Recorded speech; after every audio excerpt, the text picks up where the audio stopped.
Hey guys! I am back with some box office predictions, and stuff might look a little different because I'm kind of doing it on the fly in Las Vegas because I'm here for the Star Trek convention. So a light, easy breezy version of the predictions. I got my notes here. I think I should be good to go. It's time to recap what happened last week. Sadly, I only went 1 for 5. I gave the Emoji Movie a little too much credit and it lost the top spot to Dunkirk, which made another $28.1 million.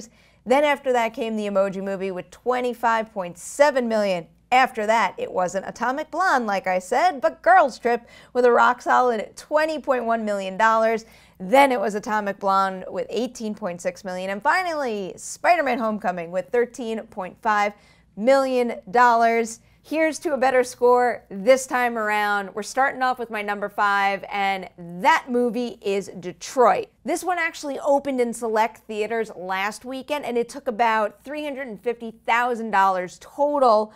It's a pretty solid opening, but it's also not one that suggests that Detroit is going to go on to be some sort of big money-earning surprise hit. I'm thinking that in its wide release, it might take about $4,000 per theater. So if you do the math there, it winds up being something close to an $11.5 million total for Detroit. So now, moving on over to my number 4 for the week, I have Girls Trip. I'm going to lean a little on Bridesmaids to figure out my number for the weekend. So Girls Trip opened bigger than Bridesmaids to begin with, but then it also had a bigger weekend 1 to 2 drop, which would be expected. But here's the similarity. So Bridesmaids dropped 20% in weekend 2 and weekend 3. So I'm just going to say that Girls Trip can do something similar.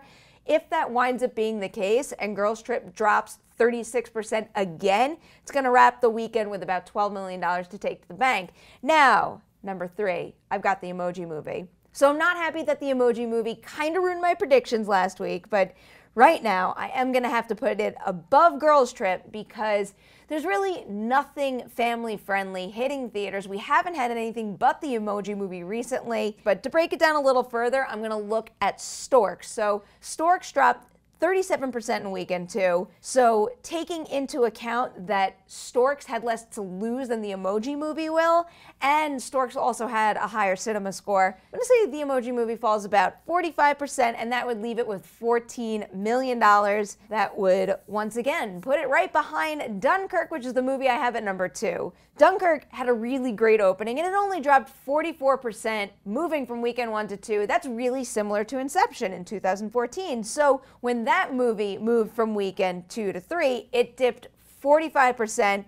I'm thinking that the same is going to happen to Dunkirk. So if that is the case, the math works out to giving Dunkirk another $60 million. Now for my number 1, it's the new wide release of the weekend. It is The Dark Tower. This one hasn't really had the most positive buzz. So I'm thinking that between that and the fact that I wasn't getting the sense that there was all that much interest in it to begin with, they have names like Stephen King and Matthew McConaughey attached to the project, but I don't think that's going to be enough to pull in a big audience. I'm thinking that The Dark Tower is going to wrap its first weekend out with $25 million, and that's not the greatest thing when the movie reportedly cost $60 million to make, and it's also expected to launch a franchise, but it's still going to be enough for that movie to take the number 1 spot.